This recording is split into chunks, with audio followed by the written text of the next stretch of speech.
Hola, hablante. Hoy te voy a contar de qué hablamos los lingüistas cuando hablamos de género. El género es una categoría gramatical propia del sustantivo y también de los pronombres, adjetivos y determinantes.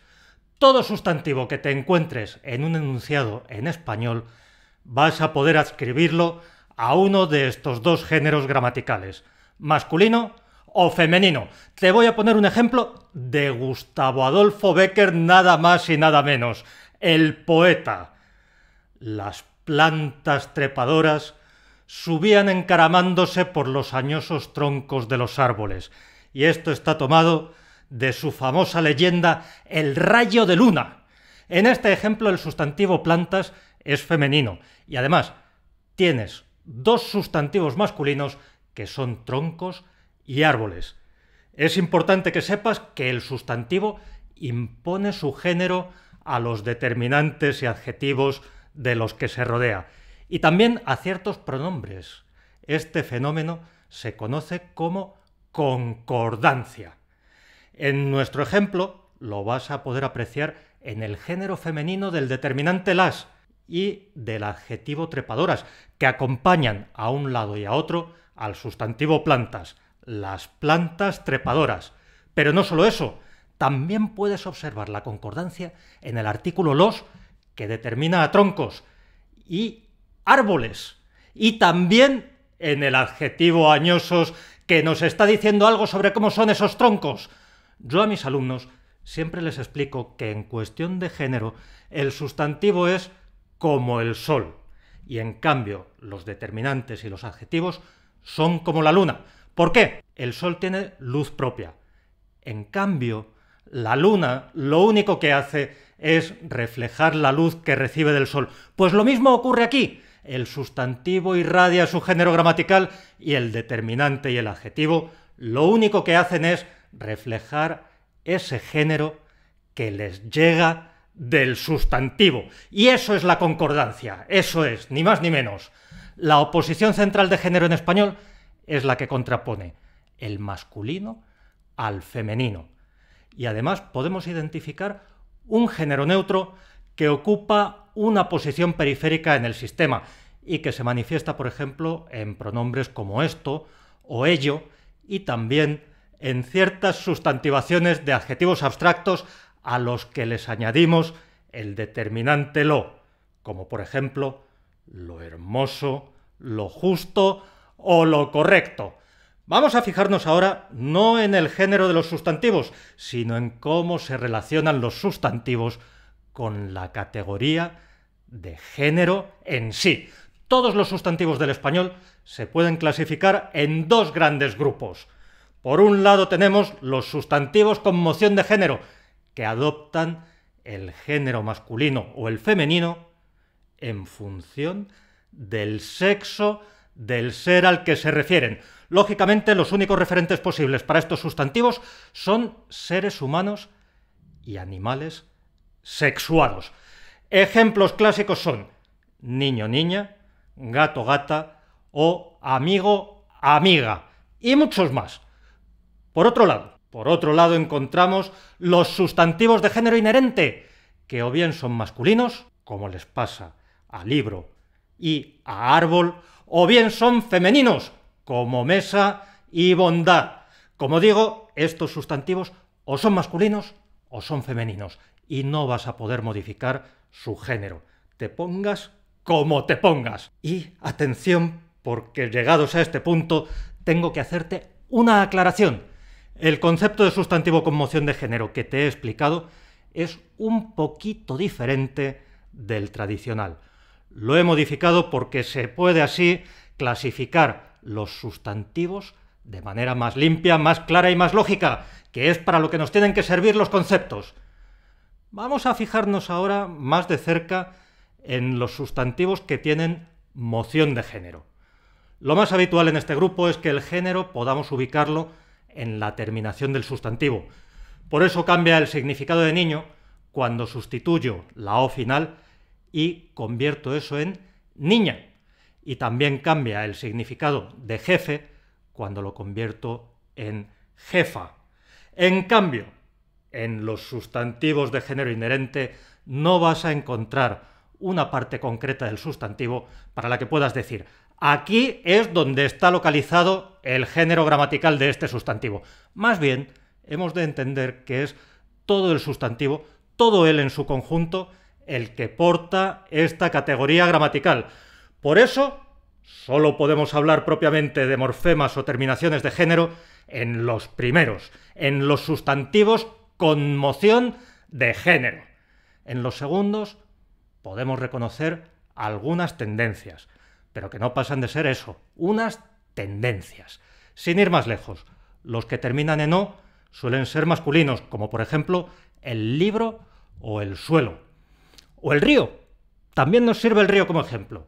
Pero esto no quita para que también sean femeninos la mano o la foto, que también terminan con la vocal O.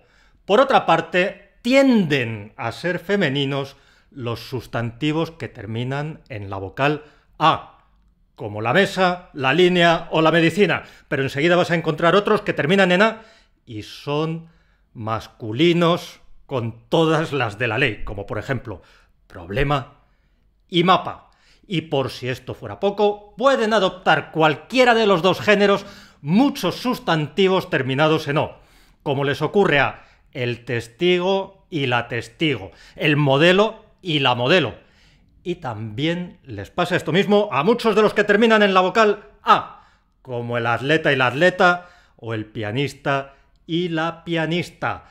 Existe una denominación específica para estos sustantivos que tienen la facultad de cambiar de género sin que cambie su forma. Esto es lo que se conoce como sustantivos comunes en cuanto al género. Otro grupo especial es el de los sustantivos ambiguos en cuanto al género. La particularidad de estos consiste en que pueden adoptar cualquiera de los dos géneros, pero aunque cambie el género, no cambia el objeto del mundo al que se refieren, no cambia su referencia. Esto lo vas a entender inmediatamente con un ejemplo. Vamos a ver. Yo puedo decir el mar o la mar, pero tanto en un caso como en el otro estoy hablando de la misma realidad, de la misma cosa del mundo. Sí, mira, yo ahora me pongo en la playa, ojalá estuviera yo ahora mismo en la playa, y digo: hoy el mar está bravo. Y he utilizado el sustantivo mar con el género masculino. A continuación, y sin moverme del sitio, estoy en la misma playa, estoy exactamente en el mismo sitio donde estaba antes. Y voy y digo: ¡ah! La mar que une a los pueblos. Y ahora me he esponjado un poco más, me he puesto quizás un poco más lírico, y lo que ha ocurrido ha sido que he utilizado el sustantivo mar en femenino. Pero date cuenta de que estoy hablando todo el rato de la misma masa de agua. ¿Cambia el género gramatical? Pero no cambia el objeto del mundo al que me refiero. Y cuidado, que no hay que confundir esto con otro caso diferente, que son los cambios de género gramatical que sí van asociados a un cambio de significado del sustantivo. Por ejemplo, no es lo mismo el cólera en masculino, que es una enfermedad, el cólera morbo, antes la gente se moría de esto, y la cólera, que es una pasión, la cólera es la ira. Existen incluso casos muy especiales en que la oposición de género se produce por heteronimia. Heteronimia es una manera técnica de decir que utilizamos palabras diferentes para el masculino y para el femenino. Esto es lo que ocurre con pares como hombre y mujer, toro y vaca. Digamos que esto es un lujo lingüístico. Si esto lo hiciéramos siempre, aprender cualquier lengua sería complicadísimo, porque tendríamos siempre nombres completamente diferentes para masculino y femenino. Cuando te encuentres esta oposición de género por heteronimia, lo que quiere decir es que estás ante realidades que son muy importantes, que son fundamentales para una cultura.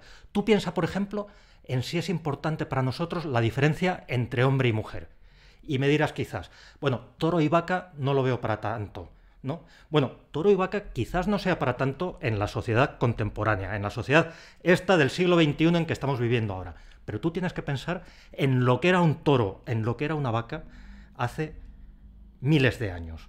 Bueno, además es fundamental que no confundas el género como categoría gramatical con el género como noción sociocultural. O sea, ¿qué es lo que significa ser hombre o ser mujer en una determinada sociedad? Y mucho menos debemos confundirlo con el sexo, que es una categoría biológica. Es cierto que se da una relación aproximada en algunos casos entre lo uno y lo otro. Como hemos visto antes, los sustantivos que se refieren a seres vivos sexuados suelen modificar su género gramatical dependiendo del sexo de su referente. Así, yo utilizo el masculino vecino si me estoy refiriendo a un hombre y el femenino vecina si me quiero referir a una mujer. León se emplea para nombrar a un macho y leona para una hembra. Sin embargo, esto no siempre se cumple. El femenino víctima es femenino, es un sustantivo femenino, pero se puede referir lo mismo a hombres que a mujeres. Y el masculino ornitorrinco, el ornitorrinco es mi animal favorito, te lo tengo que confesar. Bueno, pues el masculino ornitorrinco sirve lo mismo para machos que para hembras. Los sustantivos que presentan esta particularidad se denominan sustantivos epicenos.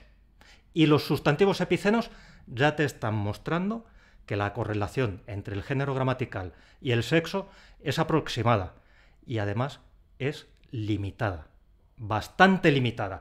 Y si esto es así, ahora que estamos hablando de seres vivos con sexo, en cuanto empecemos a fijarnos en los sustantivos que se refieren a realidades asexuadas, que no tienen sexo, te vas a percatar inmediatamente de que su género gramatical es perfectamente convencional. No hay nada en el objeto silla que justifique el género femenino del sustantivo silla. Puedes mirar una silla por arriba, por abajo, por donde te dé la gana, y es que no vas a encontrar nada, absolutamente nada en el objeto silla que te haga decir es que esto tiene que ser de género femenino y no puede ser de otra forma. Y lo mismo te va a pasar si piensas en el masculino. Por ejemplo, los cuadernos en el mundo no tienen ninguna característica que empuje al sustantivo cuaderno a ser de género masculino. El hecho de que sustantivos como silla y cuaderno sean masculinos o femeninos nos dice algo sobre cómo está hecha la lengua. Esta lengua, la que hablamos tú y yo, pero no nos dice absolutamente nada sobre cómo está hecho el mundo. Por tanto, hemos dicho que el género es convencional, y eso lo vas a notar también en cuanto te pongas a comparar lenguas diferentes. Por ejemplo, el sustantivo miel es de género femenino en español, decimos la miel, y sin embargo este mismo sustantivo es masculino en francés, le miel. Y es más, una misma palabra de una misma lengua ha podido tener diferentes géneros a lo largo de la historia. Puente hoy es masculino, el puente, pero fue femenino hasta el siglo XVIII, y de eso han quedado vestigios en muchos topónimos, en muchos nombres de lugares, que hoy son La Puente en femenino. Por ejemplo, hay pueblos que se llaman La Puente en California y en Uruguay. Fíjate, prácticamente en dos puntas del continente americano. Y La Puente, así, La Puente en una palabra, también es un apellido. Hay personas que se apellidan La Puente. El Sol y la Luna son respectivamente masculino y femenino en español. Y sin embargo, si nos vamos al alemán, nos vamos a dar cuenta inmediatamente de que es al revés.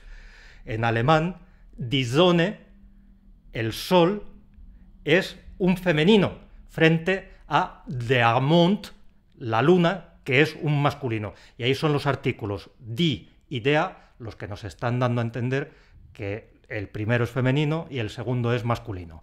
Los sistemas de género incluso pueden adoptar una configuración diferente en lenguas que están muy emparentadas, en lenguas que son parientes muy cercanas. Por ejemplo, los sustantivos del español pueden tener dos géneros. Hemos dicho que masculino y femenino, y se parecen en esto a los sustantivos del francés, el italiano, el portugués, el catalán, el gallego y un puñado de lenguas. Pero se diferencian, en cambio, de los sustantivos del latín, el griego, el alemán y el ruso, que tienen no dos posibilidades, sino tres. En estas lenguas los sustantivos pueden ser masculinos, femeninos o neutros. A estas alturas espero haberte convencido de lo siguiente: la categoría de género del español pudo tener en sus principios remotos una motivación en la categoría biológica de sexo, pero hoy es una noción gramatical abstracta, muy abstracta, y solo tienes alguna posibilidad de llegar a entenderla si la examinas con criterios lingüísticos y, sobre todo, si tienes cuidado, si tienes mucho cuidadito para no confundir la lengua y el mundo, que es lo que ocurre en el pensamiento mágico. Suscríbete al blog de lengua para hablar y escribir mejor. ¡Hasta pronto! ¡Hablante!